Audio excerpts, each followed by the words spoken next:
Desde mañana empieza a trabajar la esperanza, desde mañana empieza a trabajar Daniel Noboa, su nuevo presidente de la República. Muchas gracias. Daniel Noboa, de 35 años, hizo su primer viaje a España la semana pasada como nuevo presidente electo de Ecuador.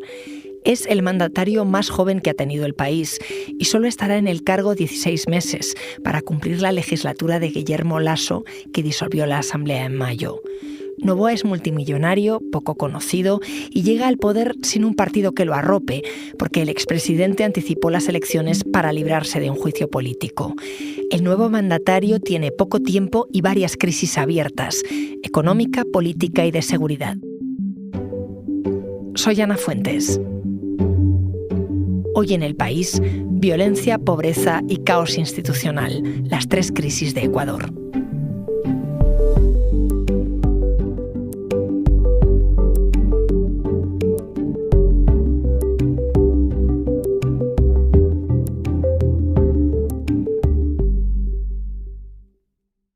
Daniel Noboa, el nuevo presidente del Ecuador, mata la voz.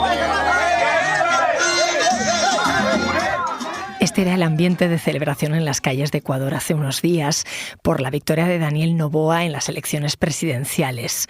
Hola, Juan Diego. Hola, Ana, ¿qué tal? ¿Cómo estás? Juan Diego Quesada es corresponsal del país en la región andina. ¿Qué país, qué Ecuador es el que va a encontrarse el nuevo presidente Daniel Noboa? La verdad es que uno francamente difícil. Ecuador está en una de las crisis más profundas de su historia, porque la violencia se ha disparado hasta niveles nunca vistos.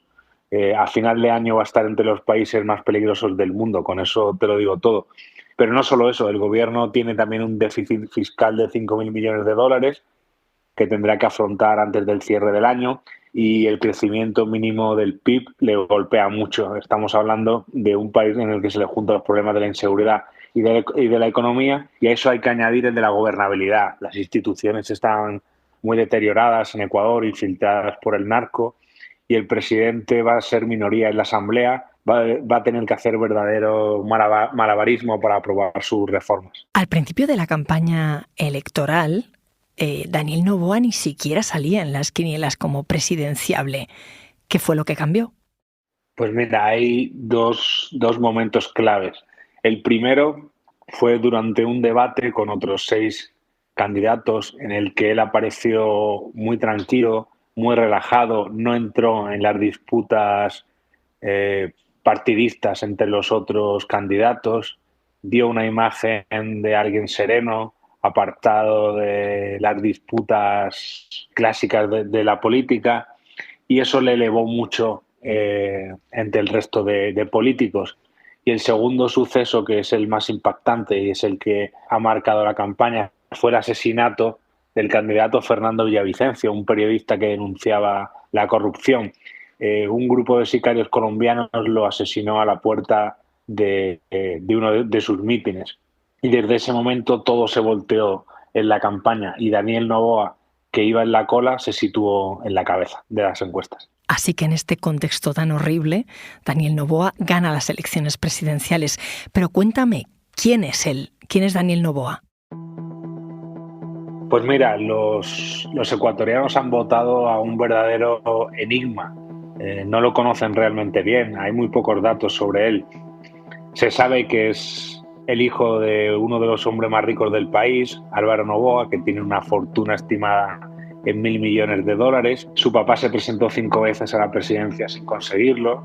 Daniel es alguien muy hermético, tiene 3 hijos de 2 matrimonios, es muy deportista, le gusta mucho incidir en que es alguien hecho a sí mismo, como le ocurre a muchos hijos de gente rica. Te digo también que tiene 35 años, por lo que se convierte en el presidente más joven de Ecuador. Su carrera académica, como verás, suena inalcanzable para la mayoría de los ecuatorianos. Ha estudiado en la Universidad de Nueva York y tiene un posgrado en Harvard. Él ha contado también, y su gente de campaña, que ha estado en los consejos de administración de 20 empresas de su familia. No es un orador muy dotado. La noche de la victoria apenas habló 2 o 3 minutos en un escenario improvisado que se levantó ahí en su casa de la playa, a 3 horas de Guayaquil. Por eso verás que no es un político convencional que da grandes discursos en la plaza pública. Y bueno, en general, como verás, son trazos gruesos los que te doy. Daniel Noboa en realidad es una incógnita. Los ecuatorianos le han votado sin saber muy bien quién es. Has dicho que su padre se presentó 5 veces a la presidencia de Ecuador, o sea que le viene de familia. ¿Quién era su padre, Álvaro Noboa? Pues mira, Álvaro Noboa es el dueño de un imperio del banano. La marca se llama Bonita, la marca de plátanos. Fue el padre de Álvaro, o sea, el abuelo de Daniel, quien levantó el imperio en los años 30 y 40. El papá era un político muy populista, se presentaba como el mesías de los pobres, regalaba dinero, ordenadores, y aunque estuvo 5 veces y nunca ganó, en una ocasión estuvo muy cerca de lograrlo. Se quedó solo a 2 puntos de quedar presidente.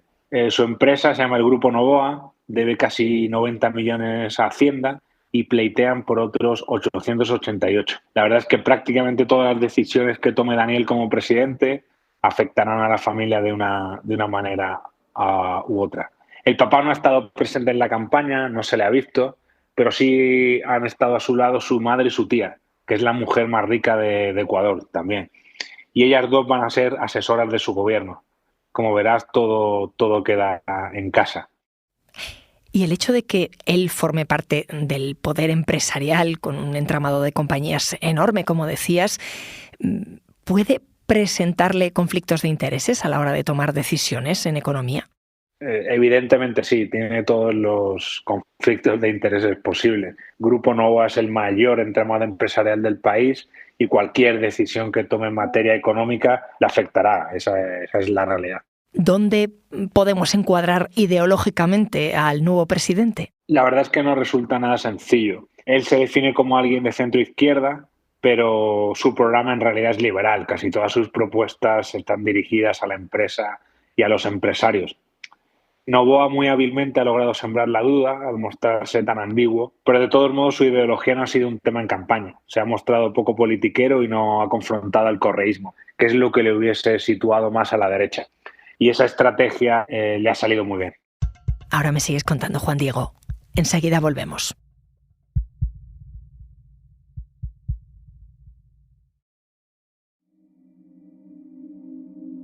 Antes me contabas que es el presidente más joven que ha tenido Ecuador, porque tiene 35 años y que intenta proyectar esa imagen moderna de hombre hecho a sí mismo.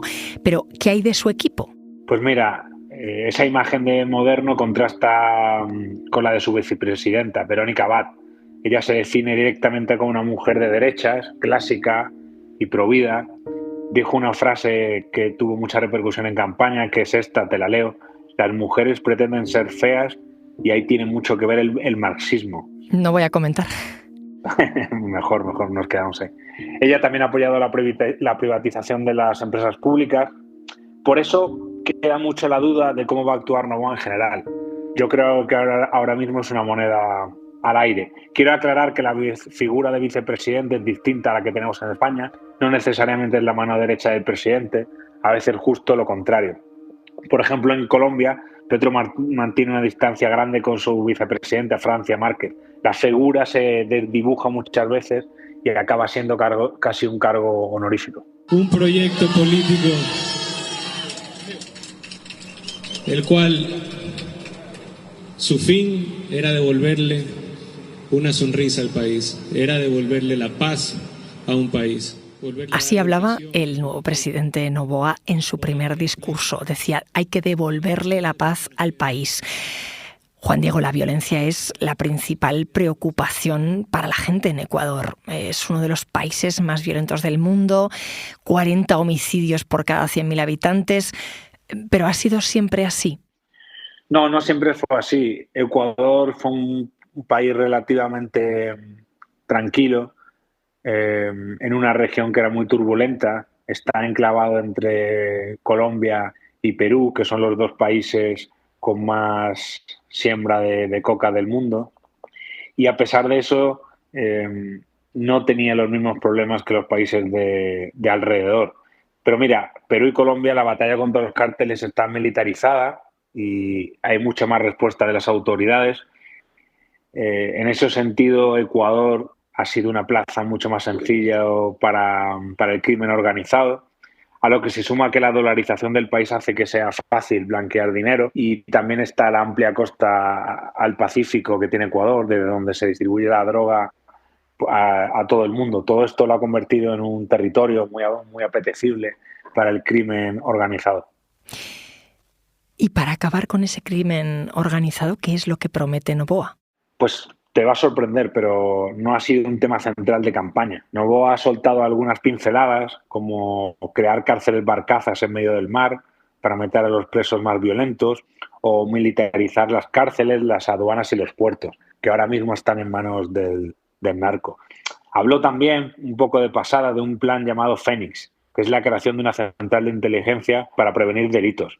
Pero vamos, no hay mucho más detalle.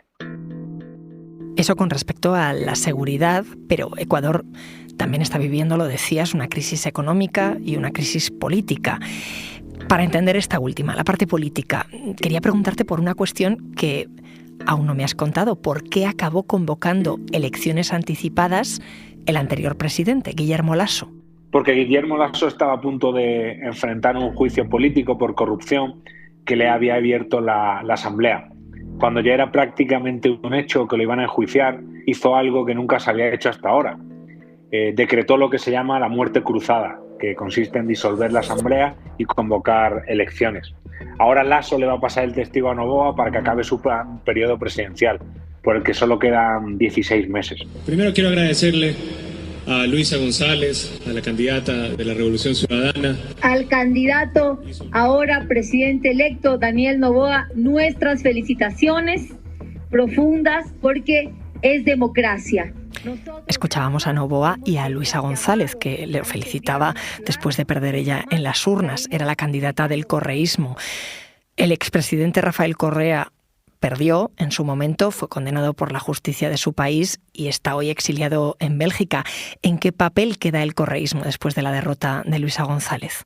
Para el correísmo esto ha sido un golpe muy duro. En febrero su partido había triunfado en las elecciones locales y regionales, ganó en Quito, ganó en Guayaquil y en muchas regiones, y parecía que las presidenciales las tenía a tiro después del catastrófico gobierno de Lasso. Era cuestión de tiempo de que el correísmo volviese al poder. Pues bueno, ahora les ha ganado prácticamente un desconocido, porque en realidad la votación ha sido un plebiscito sobre Correa. Correa sí o Correa no. Y se ha impuesto el no. Eso frustra los planes de Correa de volver a Ecuador y de volver a presentarse a presidente, que es su deseo último. Entonces, aunque acaba de haber elecciones presidenciales, en Ecuador, Juan Diego, sigue habiendo incertidumbre política. Mucha. Te doy 2 datos. El 95% de los ecuatorianos tiene una imagen negativa de la Asamblea y el 87% la tiene del Poder Judicial. La desconexión entre la política y la sociedad es gigantesca. Lo cierto es que Noboa tendrá un panorama difícil en la Asamblea, igual que Lasso. Tiene solo 13 asambleístas, lo que le va a obligar a alcanzar acuerdos con otras fuerzas políticas. En muchos casos, y esto es una realidad de la que no nos podemos abstraer, la Asamblea puede convertirse en un obstáculo para el presidente. Le pasó a Perú con Pedro Castillo. Castillo tuvo al Congreso en contra y no pudo aprobar ni una sola de sus iniciativas. Veremos cómo lidia con esto Noboa.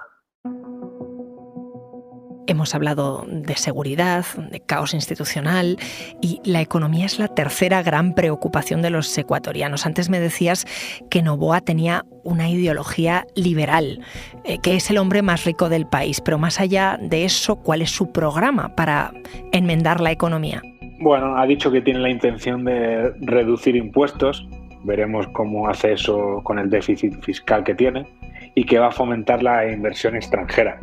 Ha prometido también mejorar el empleo, que ahora mismo tiene condiciones muy precarias. Te doy este dato. Solo el 35% de los ciudadanos tiene un trabajo de 40 horas semanales y un salario superior al mínimo. Ha insistido en que quiere reforzar la dolarización y dar facilidades de crédito para pequeñas y medianas empresas. En España, los ecuatorianos son la tercera comunidad de inmigrantes. ¿Cómo se ve desde allí, desde Ecuador, lo de salir del país, lo de emigrar para buscarse la vida? Hay miedo de que ocurra un éxodo como el del 2000, cuando millones de ecuatorianos se fueron de su país. Muchos llegaron a España, como sabéis. y ahora mismo 1 de cada 4 ecuatorianos vive en la pobreza. Son unas 4,5 millones de personas. Eso les fuerza a irse. Después de los venezolanos, los ecuatorianos son los que más atraviesan la selva del Darién, un punto muy peligroso que usan los inmigrantes irregulares en su camino a Estados Unidos. O sea que ahora mismo es una opción para los ecuatorianos irse de su país, salvo que el gobierno dé un vuelco y el país empiece a recuperarse. Juan Diego, gracias. Gracias a ti, Ana.